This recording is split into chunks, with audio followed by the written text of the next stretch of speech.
За секој земјоделец, земјиштето е од исклучителна важност. Од тука произлегува дека и системот за идентификација на земјишните парцели представува клучен сегмент од ИСАК и содржи податоци за земјишните парцели како единствен број, податоци за користење на земјиштето, површина и така натаму. Катастарските податоци сами по себе не се доволни, вклучуваат податоци за користење на земјиштето, но овие податоци се постари од 30 години, не се ажурирани и не можат да се користат за потребите на овој сложен систем. Секој што што има нови да пријави парцели мора да исцрта кај нас во фарм регистрот сега. А додека тие што му биде цртани лани, оламна не другата година, тоа си важи натаму законот и текот 1 април некаде се рачува да се почне и со пријавување за субвенции за 2016 година, тоа е 2015 сидбата од ланската година. Оние што ќе не се оцртани, ако пријават нови парцели, не може да пријават и субвенции.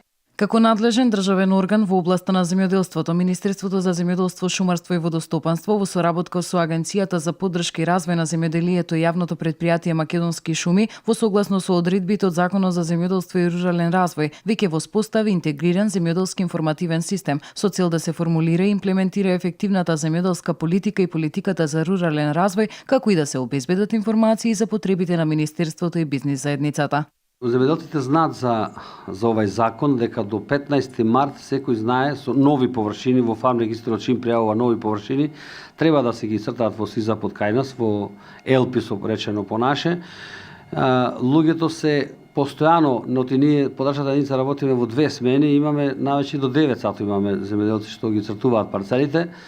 Но малку ни падна систем овие 2 дена, значи да речем во саботата и денеска и вчера падна малку систем. Денес работиме, меѓутоа падна системот малку.